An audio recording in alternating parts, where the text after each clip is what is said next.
Atenção, este é um vídeo feito a partir de um corte da live. Se você quer assistir esse conteúdo de primeira mão, você assiste às 6 horas da noite, de segunda a sexta, aqui nesse canalzinho. Todas as lives são apenas disponibilizadas para membros, então se você for ver a live por completo, você vai ter que ser membro. Ou se você quiser ver um vídeo específico antecipado, você terá que ser membro para poder acessar esse conteúdo, tá bom?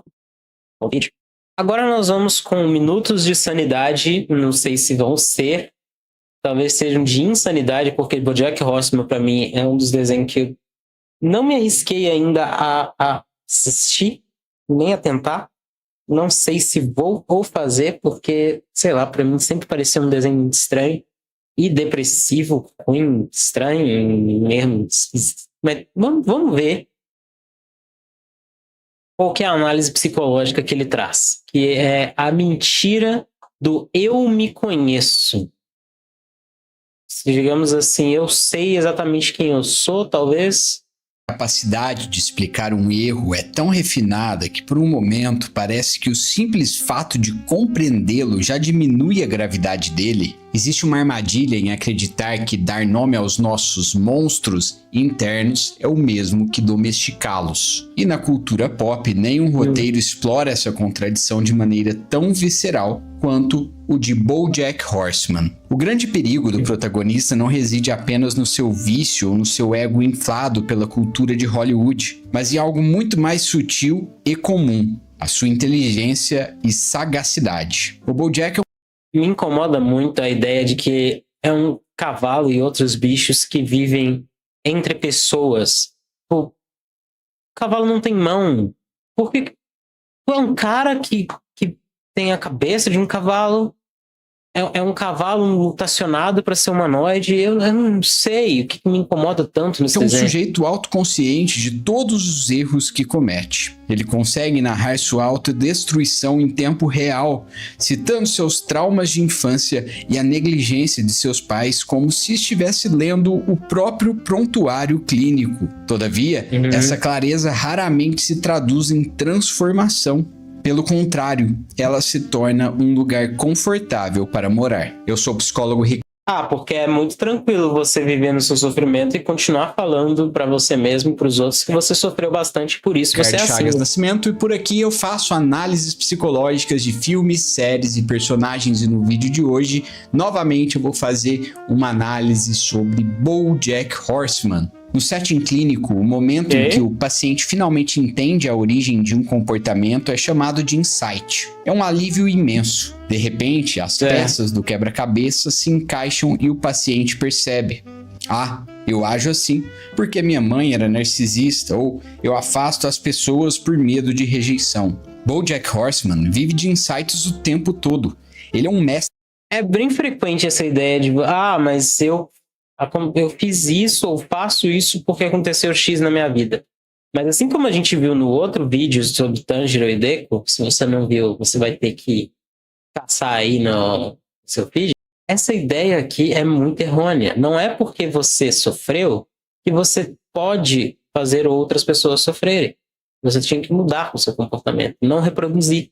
Em conectar seu presente amargo ao passado traumático com a família. O problema é que para o BoJack o insight funciona como um ponto final e não como o início de um processo. Na psicologia analítica de Carl Jung, saber os aspectos da sua sombra não significa que você a integrou. A sombra, esse eu renegado que abriga nossos impulsos menos nobres e segredos de insegurança, exige mais do que o reconhecimento intelectual. Ela exige um sacrifício da persona que construímos. Como eu já falei nas análises anteriores, o BoJack utiliza a autoconsciência como um escudo. Quando ele diz, eu sei que eu sou uma pessoa horrível, ele está, de forma pré-consciente, pedindo permissão para continuar sendo horrível. Ele não quer deixar de ser horrível, ele quer usar a ideia de ser horrível para quer abrir mão da persona que construiu durante a fama. Ele quer continuar não se responsabilizando. Entretanto, a verdade inconveniente é que a inteligência pode ser usada como uma ferramenta de fuga. É muito mais fácil passar anos analisando por que o poço é tão profundo do que de fato iniciar uma escalada para sair dele.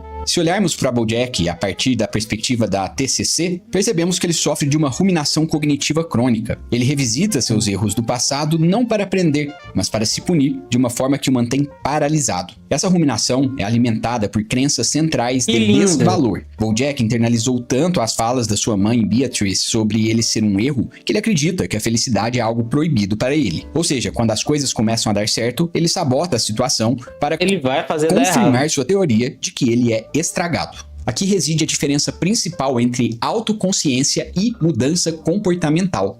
BoJack entende o gatilho, ele identifica a resposta automática, mas ele se recusa a aplicar um microajuste. Lembra daquele conselho do babuíno no final da segunda temporada? Fica mais fácil, mas você tem que fazer todo dia. Essa é a essência da mudança. O problema de BoJack é que ele prefere a intensidade de um colapso dramático à monotonia de ser uma pessoa melhor um pouquinho a cada dia. A mudança é chata, burocrática e exige paciência. Virtudes que o ego ferido de BoJack não tolera. Se tem uma coisa que eu sempre falo muito aqui no canal é sobre como a gente deve levar uma vida mais leve e mais intencional, inclusive quando o assunto é estudo e trabalho. Aprender coisas novas com intenção faz muita diferença para quebrarmos esse ciclo de estagnação. A EBAC entra como uma aliada nessa mudança. Sério, ser aluno da EBAC não é ter mais um curso gravado que você deixa de lado, quanto essa sensibilidade que discutimos aqui. E para quem busca uma único, isso te dá liberdade para testar o que faz sentido para você, montar um portfólio robusto e conquistar múltipla transição de carreiras, um assunto certo para você, ou recebe atua em agenda, o que é pedir o celular do meu cupom MINIS do site, com a EBAC. Em muitos dos ensaios que eu escrevi para o canal, eu mencionei como o cinema utiliza metáforas para representar o amadurecimento. Em BoJack Horseman, a maior metáfora é a própria televisão. É tudo meio metalinguístico. BoJack vive como se estivesse em uma sitcom, onde os problemas se resolvem em 20 minutos com um pedido de desculpas emocionado. E por mais que ele esteja em uma sitcom, as consequências são como na vida real. Diane, no último episódio da primeira temporada, ao ser questionada por BoJack se ela acreditava que no fundo ele era uma boa pessoa, responde: "Eu não acredito no eu profundo. Existe apenas o que você faz." Essa é uma lição importante não só para o BoJack, que na ocasião desviou dessa resposta com uma outra piada, mas também para todos nós. Para o protagonista, o eu profundo é um lugar cheio de traumas justificáveis, mas para o mundo externo ele é apenas um sujeito que cometeu todos os erros. A autoconsciência sem o compromisso com a alteridade é apenas egocentrismo disfarçado de terapia. É mais ou menos o que o BoJack faz a série toda com a Diane, até o momento em que até ela se cansa. BoJack sabe a pessoa que é.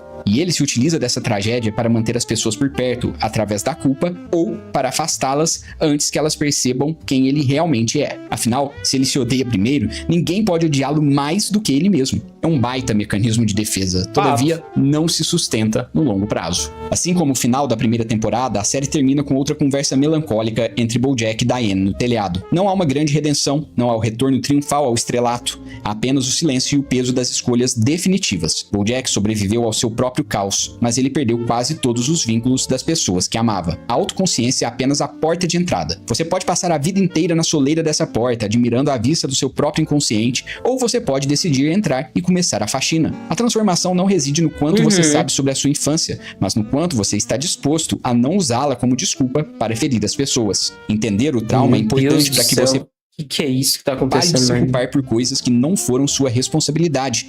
Mas a partir do momento em que o entendimento acontece, a responsabilidade passa a ser sua. A vida é o que a gente faz depois que a gente entende o que precisa ser feito. A autoconsciência é um mapa, mas ela definitivamente não é o caminho. Cuide bem da saúde mental e até o próximo vídeo. É um mapa, mas não é um caminho. Isso aqui foi bem legal. Bem interessante o seu canal, amiguinho. Realmente, eu não... Eu fiquei menos estimulado ainda a assistir BoJack, pelo tanto que isso provavelmente me irritaria. Eu detesto pessoa que usa desculpa desse tipo para poder fazer as idiotices que sempre faz. Minha vida foi ruim. Cagar pra você.